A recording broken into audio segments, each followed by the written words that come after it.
I know, and some people go, "Oh my God, you're drinking out of those!" But it's not a tiki mug if you don't drink out of it. No, but it's funny. Like as every second that I'm going to be holding this mug, you're going to be like, "Don't drop it!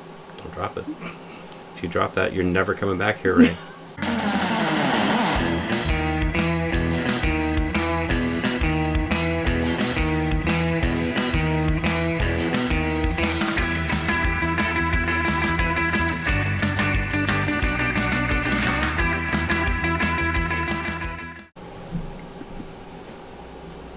Hi everyone, this is Ray, or some of you might know me as Tiki with Ray, and this is an episode of Tiki Mugs with Ray, and today I'm with my friend Jeanie. We are in the Bamboozled Bungalow in North Seattle, and today we're going to talk about one mug. Usually I talk about several, but this guy right here. And I'll be honest with you, this mug... He's an ugly little cuss, isn't he? It looks stupid. I mean, This is a mug that you would look at and you'd be like, what the hell? It's not even equal. It looks cheap made. And the thing is, if I saw this at a thrift store, I would walk past it. But, well, Jeanie, what is this mug? This is a Tonga Punch Cup. A Tonga Punch Cup. Yes, a Tonga Punch Cup.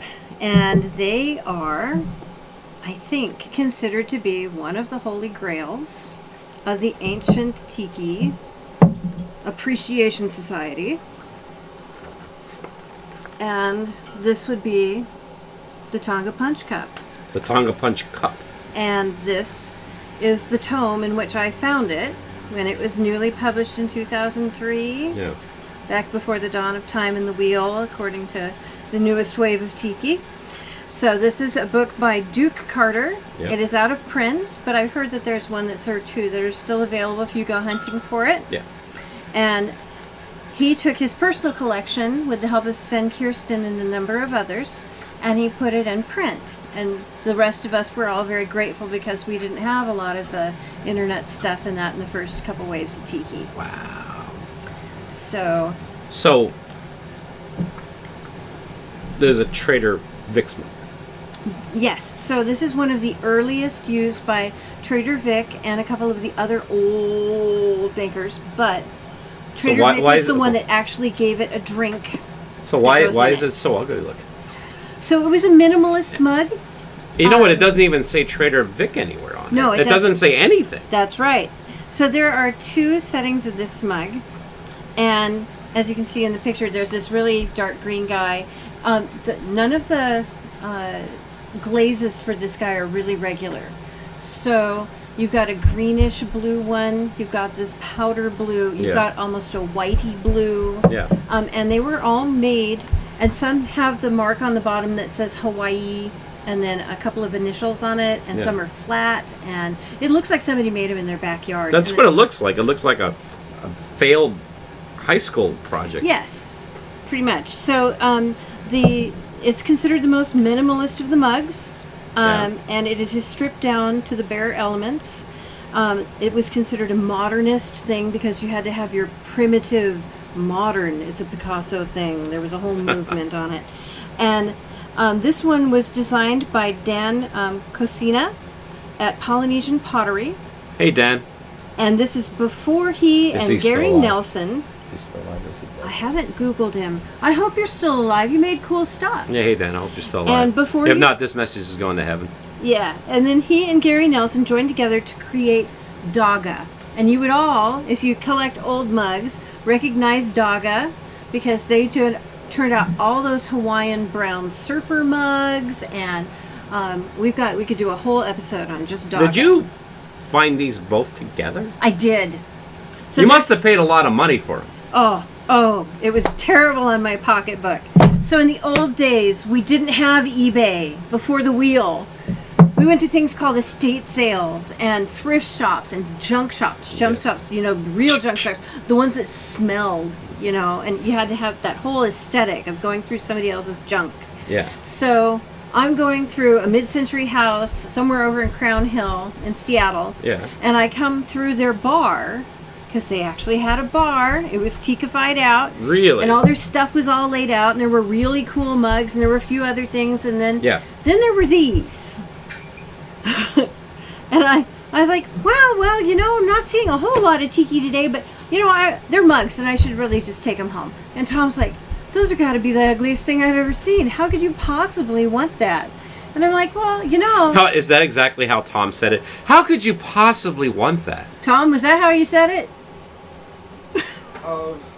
No, I said that they're so ugly they could be some kid's backyard greenware project. Yeah, there you go. Why bother? So why bother? So I did buy them, and they set me back an entire 25 cents a piece. 25 cents a piece. Yes, and So it's 50 cents. Yeah. And you had no idea what it was until after the fact. Correct. I had no idea, so I took. So you saw this book, right? So this book and you're like, came oh, out. look at this book here, and you're like, oh, that looks like my mug. Yeah, precisely. Worth $1 million. They're worth a lot now. Yeah, they are.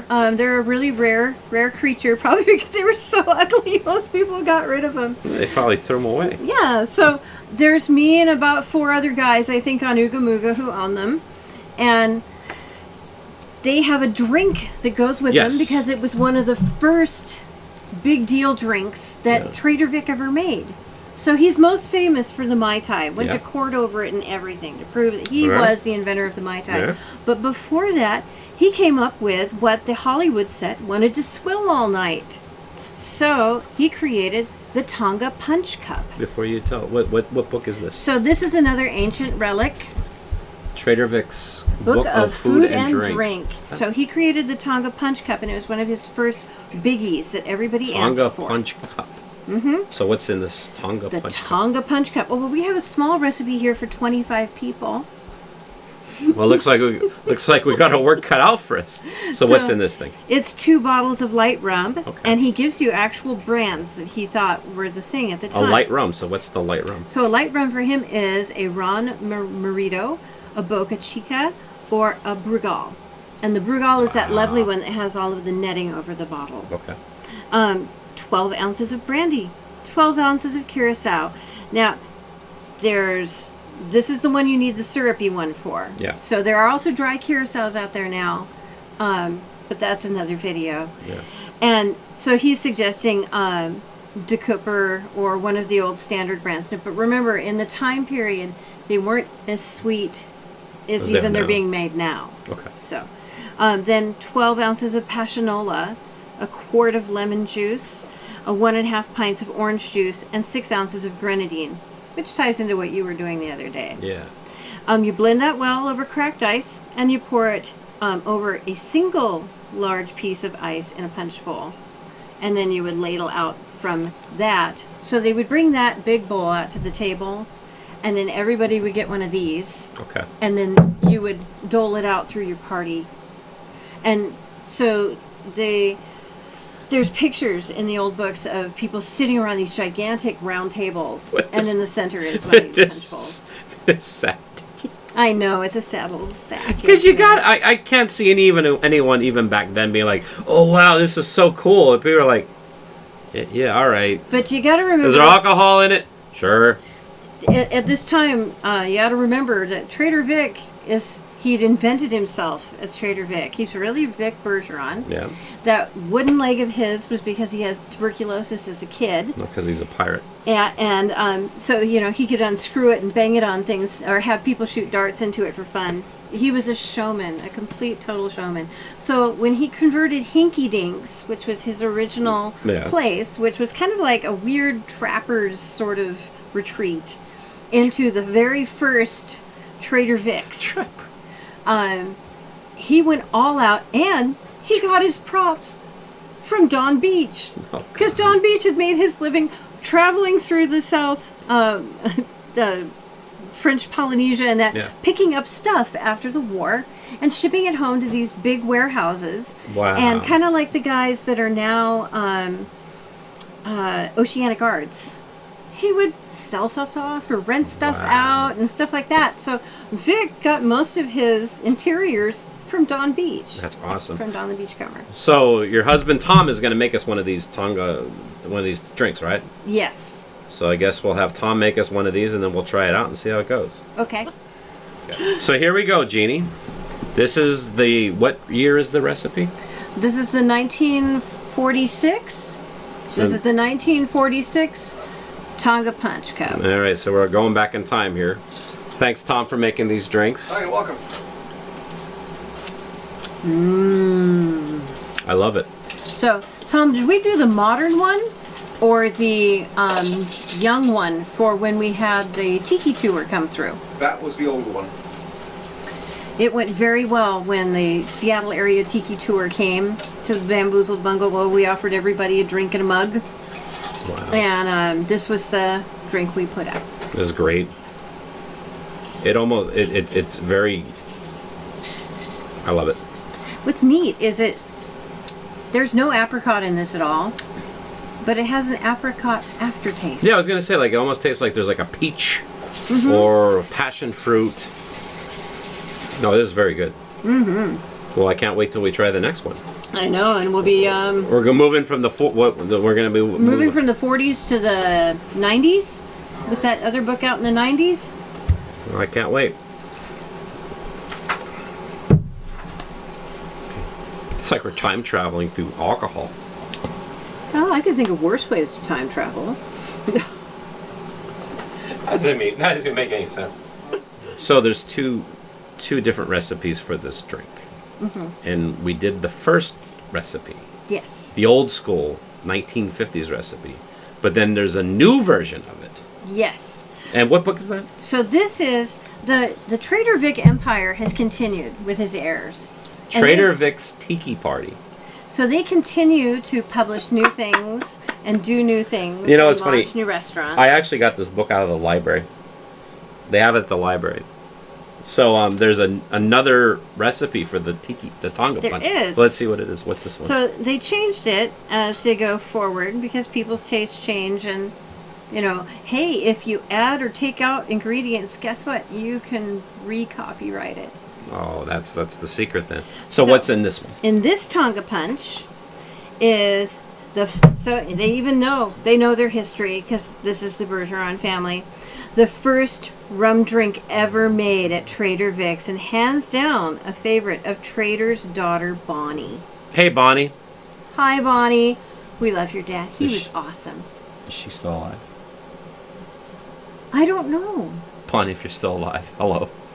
So, So what's in Tonga so her favorite drink is 2 ounces of silver rum, Okay. which is actually going to taste a little different than Regal in the Net. Yeah. Orange juice, lemon juice, orange curacao, lime juice, grenadine, crushed ice, Oh, wow. and mint. They added a sprig of mint. It's like a lot different.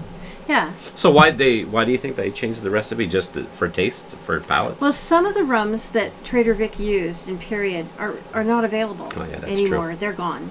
And so a lot of his magic was he blended rums to change the character of stuff.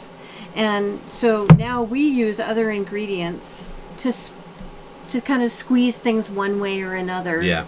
To give it those unusual balances.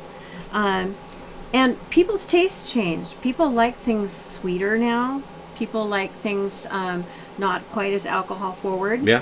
And so a lot of the drink recipes get lighter and sweeter and more colorful in the modern books. Well, let's have Tom make us this one, and we'll see how it is, and we'll compare the two different recipes.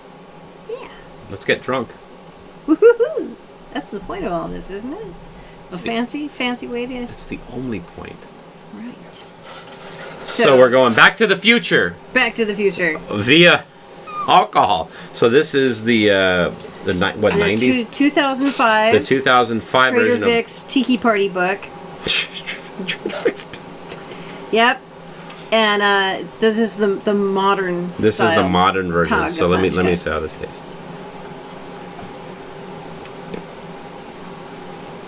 It's completely different. It is. It's completely different. What do you think? It's sweeter. And it doesn't have that apricot No. aftertaste.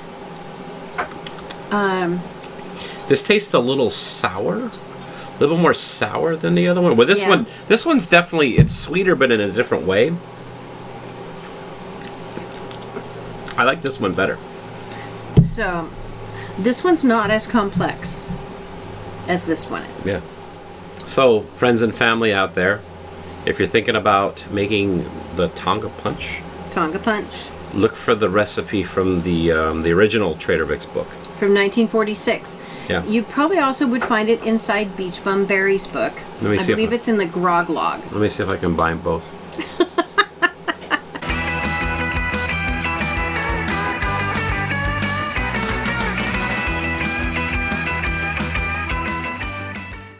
It's a little breathtaking how much Well, yeah, but expenses on so the table. to put it in perspective, I bought them for 25 cents a piece.